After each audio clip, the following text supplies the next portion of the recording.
Ei, gente, salve geral, companheirada, companheiros, companheiras, uma alegria imensa tê-los aqui nessa cidade que é a nossa cidade, a cidade de Salvador. Vou falar pela cultura, pelo ministério, pelo coletivo, pela história que nós temos juntos, mas queria falar, antes de mais nada, como anfitriã dessa cidade, cidade mãe do Brasil, cidade que tem a cultura no seu DNA, na sua construção, nas suas relações. E quero muito que vocês se sintam acolhidos, acolhidas, abraçados e prontos e plenos para receber esse aniversário do PT. Preparados para receber Luiz Inácio Lula da Silva no próximo sábado.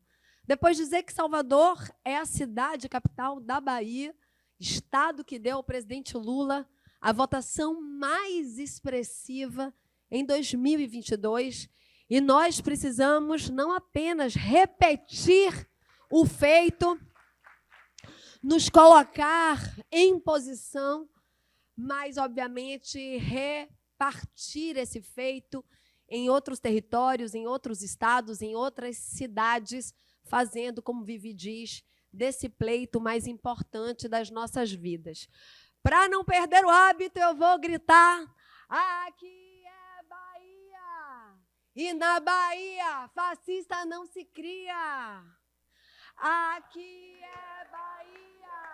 E na Bahia, fascista não se cria. O fascismo que está ainda à espreita nas redes, nas ruas, na agenda do país, precisa ser derrotada também e com a cultura. A cultura é um ativo da nossa democracia. A cultura é, sim, o meio pelo qual povos, territórios, sujeitos, sistematicamente vilipendiados, minorizados, subalternizados, puderam se afirmar.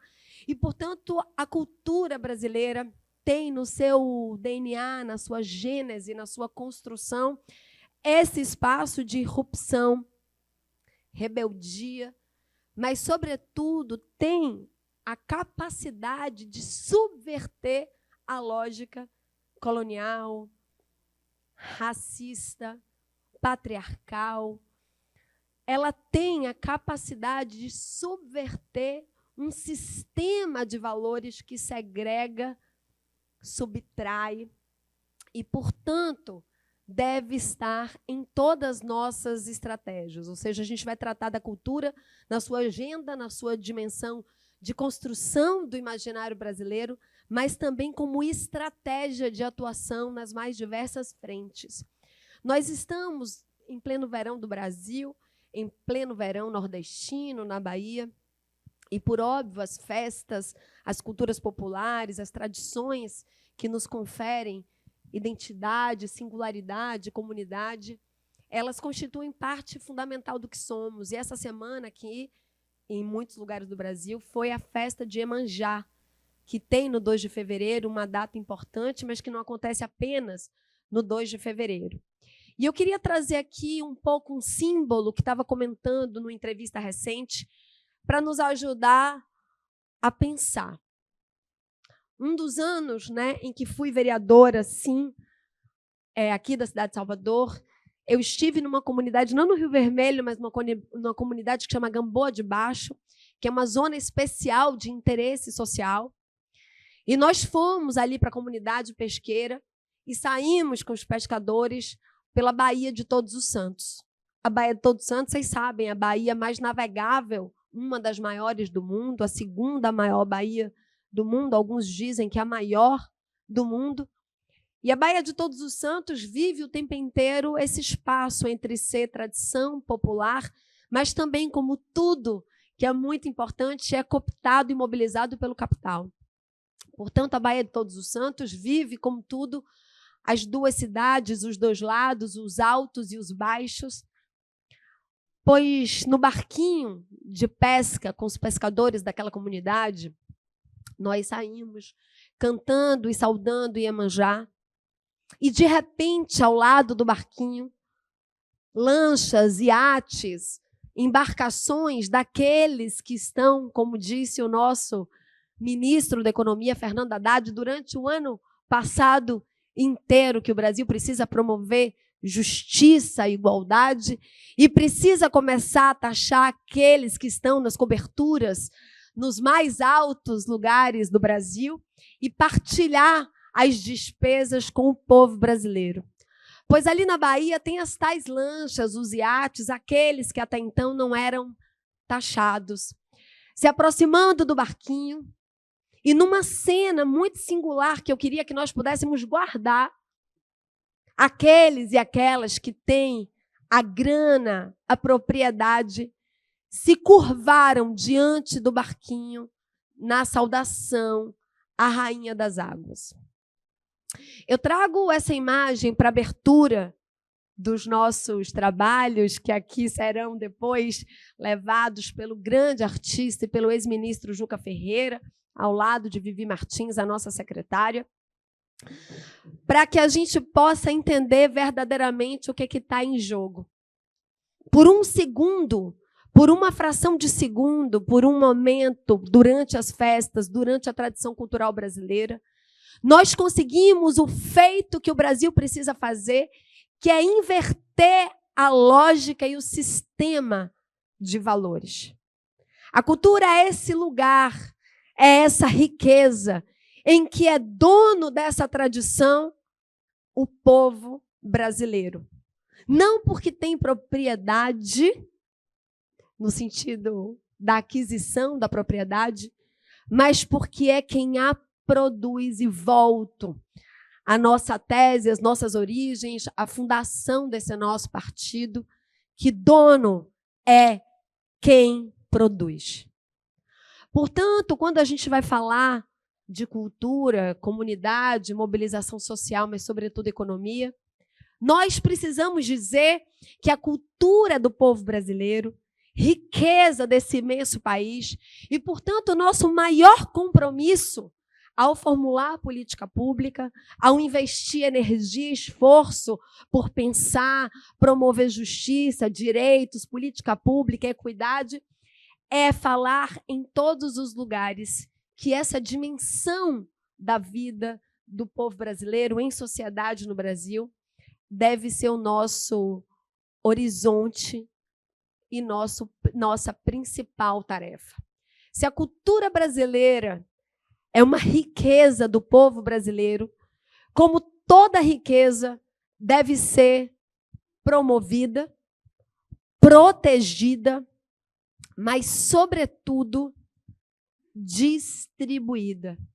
Acho que essa é, antes de mais nada, o nosso compromisso, a nossa tese e a nossa primeira fala e a nossa primeira entrada para esse ano que se inicia, que vai ser de muita disputa. Grandes tarefas, muitas disputas, e nós não podemos perder de vista o que fazemos, porque isso vai conduzir o como faremos, com quem faremos e o que construiremos. Depois falar que Luiz Inácio Lula da Silva, o maior presidente da história desse país, que vai ser eleito com a força do seu partido, com a força do seu povo, com a força da sua história, eleito pela 4ª vez presidente do Brasil, mas se tornará também, como é, o líder mais importante do Sul global, que terá, por óbvio, a tarefa de conduzir e representar o multilateralismo na agenda global. A cultura tem uma relação radical com uma agenda de emancipação e uma agenda de afirmação de um Brasil soberano. Por isso que a cultura do Brasil é um tema, é um componente da vida em sociedade, mas é também parte da estratégia e daquilo que nós vamos apresentar no Brasil, mas, sobretudo, ao mundo. A cultura tem um papel de enfrentar o imperialismo, de enfrentar um globo, né, polarizado e apresentar uma tese polifônica, multitudinária, mas multilateral. Ou seja, nós vamos e devemos enfrentar. Depois a gente precisa falar de um Brasil mobilizado por uma agenda ultra neoliberal, de um capitalismo tardio, de um capitalismo mobilizado pela agenda do capital financeiro. E a cultura também precisa encontrar a sua experiência e a brecha para se afirmar nesse mundo, nessa etapa, nessa quadra da história. E aqui a gente precisa dizer que esse tipo de capitalismo, esse tipo de agenda econômica, esse tipo de experiência vai nos levando à atomização, à subtração das experiências coletivas e comunitárias, vai tornando a crise, as diversas crises, vai tornando a experiência humana cada vez mais individual e individualizada. E aqui o outro ponto que nós precisamos enfrentar, que é dizer em alto e bom som que diante de um mundo, né, em que nós somos chamados, né, a essa experiência individual dos sujeitos, da meritocracia, dos coaches de plantão no mundo, de pastores e pregações, de coaches e influencers, né, do capital financeiro, a cultura nos ensina que não existe cultura individual. Não existe cultura de um só. Não existe cultura de viver, cultura. A cultura, diferente de outras experiências, só se dá com. A cultura é aquilo, sim, que nos confere identidade, singularidade. Mas a cultura é também aquilo que confere ao sujeito a relação, a sua dimensão coletiva, ao seu ethos coletivo, a sua experiência comunitária. E, portanto, acrescentaria esse terceiro ponto à conversa, é que a cultura tem uma experiência que pode servir a uma ação ofensiva, que tenho chamado muitas vezes de uma ofensiva sensível, capaz de enfrentar as experiências colocadas na vida pública da individuação. Portanto, como diz Krenak, se nós estamos sendo chamados a um mundo morto-vivo ou mundo zumbi, nós, como ele diz, né, somos gentes que ainda canta, dança, faz chover, e assim a gente vai adiando o fim do mundo. O que quero dizer com isso é que a cultura ela é perigosa no sentido subversivo, no sentido revolucionário, capaz de, numa agenda tão difícil de ser ocupada, de reorganização e mobilização, a cultura pode preencher vazios, brechas, ausência de estratégias de organização social e reencantar a ação coletiva, reencantar a mobilização social, refazer partido, refazer experiências que nós conhecemos lá atrás e que hoje muitas vezes nos perguntamos como. Mas diria que em cada território desse imenso país, em que muitas vezes só nós vemos apenas ou igreja ou tráfico, nós podemos dizer que tem cultura. E, portanto, cabe uma análise muito importante sobre essa dimensão. A cultura está em cada terreiro, em cada esquina, em cada lugar desse imenso país. O que nós estamos construindo, e não estamos construindo de hoje, estamos construindo há muito e muito tempo, e esse é o país, é ótimo, esse é o partido que ali em 2002 construiu o documento que é a imaginação a serviço do país.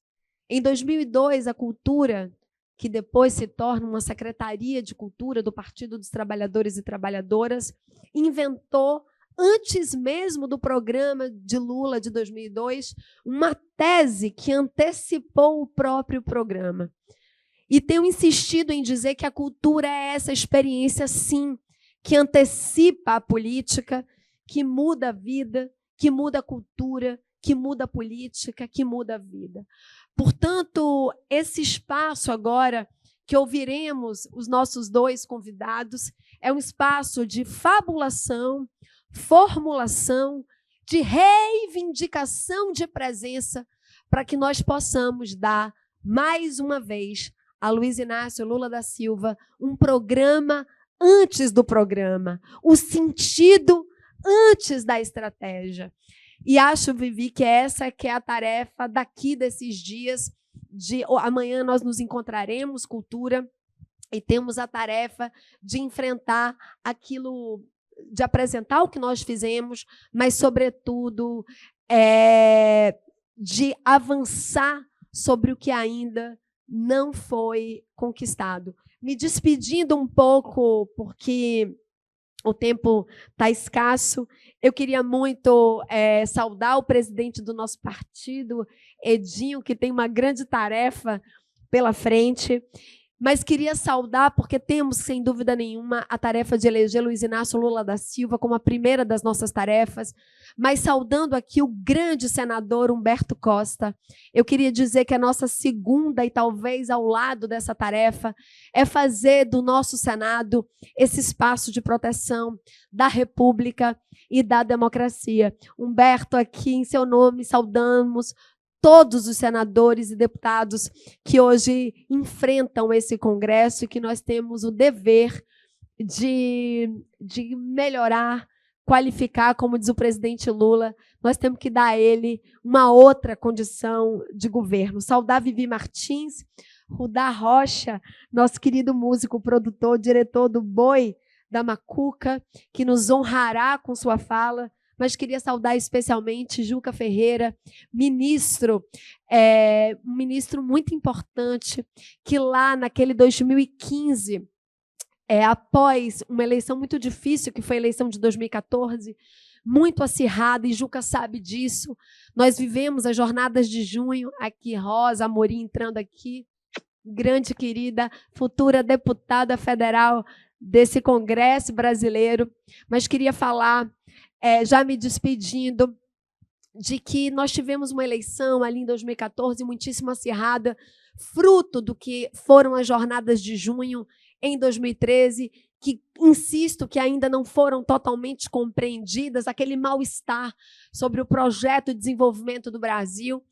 E foi a cultura, né, Juca, naquela reta final da eleição de 2014, que se organizou, se mobilizou, enfrentando na vida do país aquela eleição, fazendo margem à diferença necessária para a eleição de Dilma Rousseff. A volta de Juca ao Ministério naquele ano representou a força que a cultura tem em toda grande eleição, na disputa, porque a cultura ela não faz diferença no número de votos, mas a cultura do Brasil ela legitima projetos. E foi isso que aconteceu. E na volta de Juca ao Ministério da Cultura, ele se comprometeu com a construção de uma política nacional das artes. E aqui, falando a essa plateia, Juca, essa política é uma realidade. Nós voltamos para honrar, e o presidente Lula, no decreto que recompõe o Ministério da Cultura, se compromete com a política das artes como atribuição primeira desse Ministério da Cultura, e a ministra Margarete Menezes, portanto, na recuperação institucional desse ministério, na recuperação institucional de políticas que estavam em pleno trânsito, as recupera e apresenta ao Brasil. Portanto, aqui me despeço dizendo que o Brasil soberano é um Brasil com a cultura, direito de um povo, mas também dizendo que o Brasil soberano é Brasil das artes. Portanto, que a cultura, direito de um povo, refunde os nossos sonhos, projete os nossos passos e que a gente não tenha dúvida de lembrar Gilberto Gil. E aqui digo, a cultura é o código-fonte do nosso país. Bons trabalhos!